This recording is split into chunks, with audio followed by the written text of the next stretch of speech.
Hello, स्वागत है आप सभी का आपके YouTube चैनल एसपी क्लासेस में।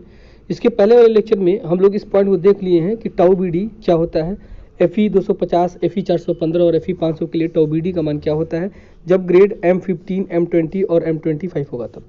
इसके नेक्स्ट लेक्चर में हम लोग ये देखते हैं कि प्रबलन इस्पात की क्या क्या कंडीशन होती है, उसमें क्या वैल्यू होती है, यानी कि जो इस्पात अगर दी हुई है, ग्रेड दिया हुआ है, तो उसमें क्या उसका कैरेक्टरिस्टिक स्ट्रेंथ होगा, क्या उसमें कर्तन बल लगेगा और क्या उसमें तनन बल लगेगा, और संपीड़न में क्या उसका मान होगा और तनन में उसका क्या मान होगा।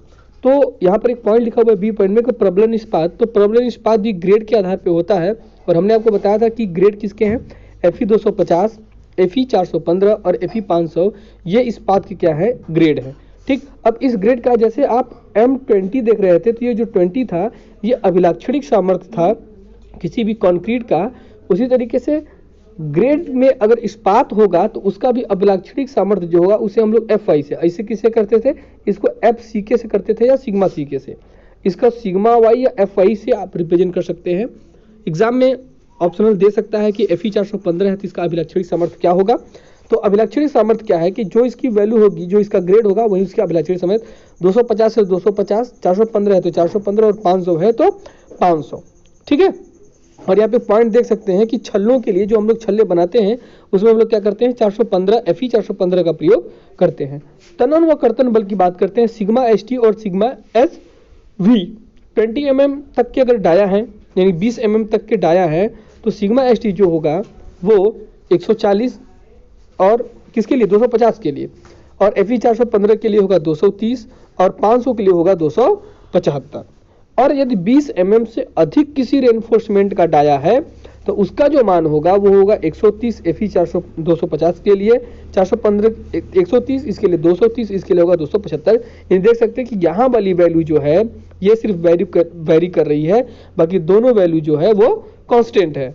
देन सिग्मा SC की बात करते हैं, तो सिग्मा SC क्या है, संपीड़न क्षेत्र के लिए, यानी सिग्मा SC के सिंबल क्या होता है, ध्यान से उसको देखना होता है। सिंबल है सिग्मा SC, यानी कि स्ट्रेंथ जो है वो स्टील का किसी कंप्रेशन जोन में। ठीक, तो सिग्मा SC का मान क्या हो जाएगा, इसके लिए 250 के लिए 130, 415 के लिए 190 और 500 के लिए 190। ये भी दोनों वैल्यू ये देख सकते हैं, ये आपका क्या है, कांस्टेंट है। तो ये एग्जाम में पूछ लेता है कि FE 415 के लिए सिग्मा ST का मान क्या होगा। ओके, यदि आप किसी एग्जाम में जा रहे हैं, वनडे एग्जाम में, तो आपको याद होना चाहिए। अगर आप पेपर देने जा रहे हैं, वह डिप्लोमा वाले हों या फिर बीटेक वाले हों, तो उनके लिए तो IS कोड में ये चीज़ गिवन रहता है। अब यहाँ देखते हैं, ये जो इम्पोर्टेंट पॉइंट यहाँ पे जो है ये संतुलन खंड के लिए।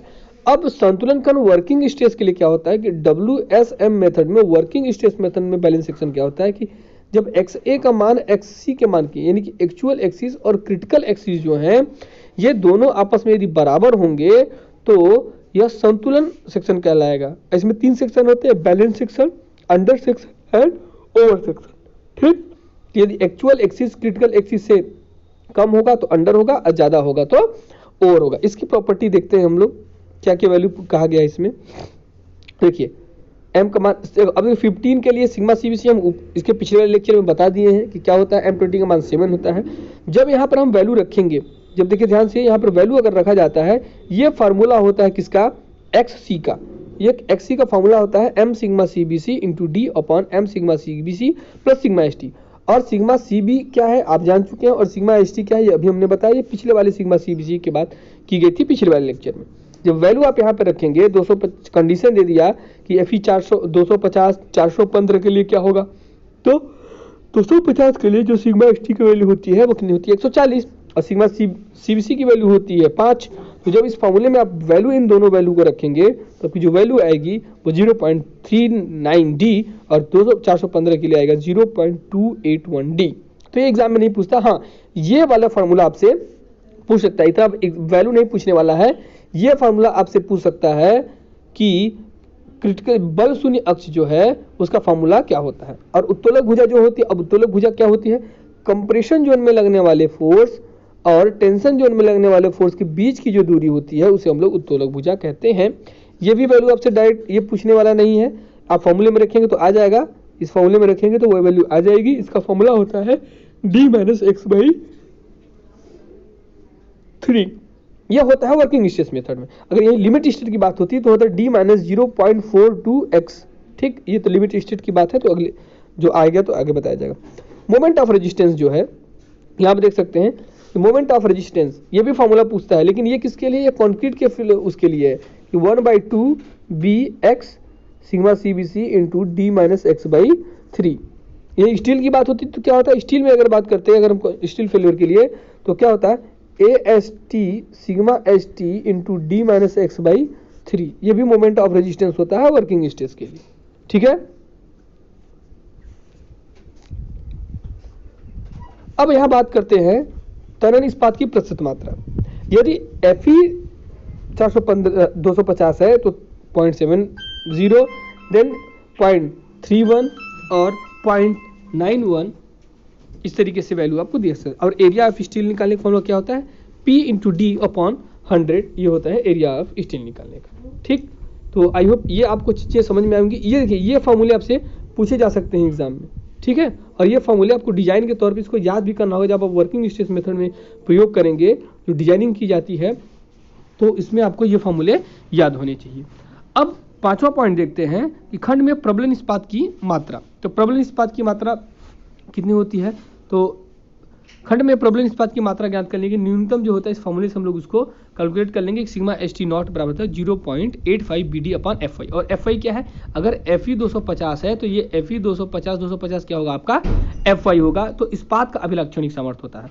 अब देखिए यहाँ पर D जो है वो प्रभावी गहराई है। प्रभावी गहराई में डिफरेंट क्या होता है, इस तरीके से देख सकते हैं। यदि यहाँ पर सेक्शन बना हुआ तो इसके बीच से जो ऊपर वाला पार्ट होगा यही आपकी प्रभावी गहराई होगी।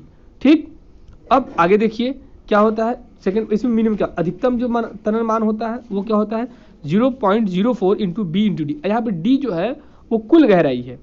संपीड़न जो उसमें अधिकतम संपीड़न इस्पात की बात करते हैं, यहाँ पर मैक्सिमम SC कंप्रेशन जोन में 0.48 डी, सेम दोनों वैल्यू सेम होती है।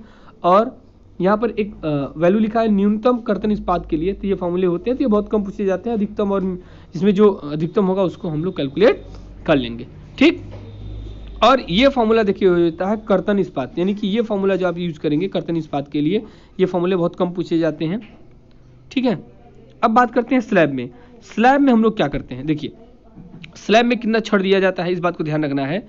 तो अगर वर्किंग स्ट्रेस मेथड की बात करते हैं, वर्किंग स्ट्रेस मेथड में, ठीक, तो वैसे स्लैब में अगर हम इस्पात की बात करते हैं तो हम मिनिमम 12 mm का छड़िया हमें प्रयोग करना चाहिए किसी भी स्लैब ढालते समय 12 mm। तो ये भी एग्जाम में पूछ जाता है कि मिनिमम रेनफोर्समेंट डाया आप स्लैब इन स्लैब तो कितना होना चाहिए 12 mm।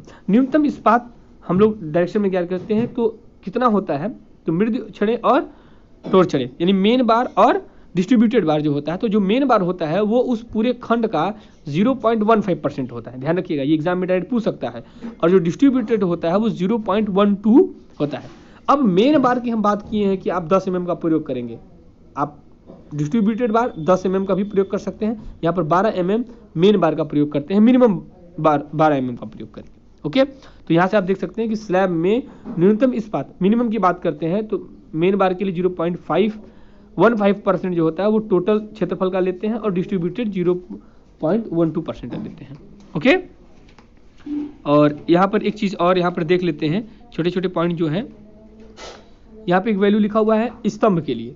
अब कॉलम के लिए क्या होता है आप देखिएगा कि समझिए, ये डायरेक्ट क्वेश्चन पूछता है। अब अगर कोई कॉलम है तो मिनिमम कितना देंगे 0.8% उस स्तंभ के परिच्छेद के बराबर, यानी कि जो उसका क्रॉस सेक्शनल एरिया होगा उस क्रॉस सेक्शनल एरिया का निकाल के 0.8% निकालेंगे।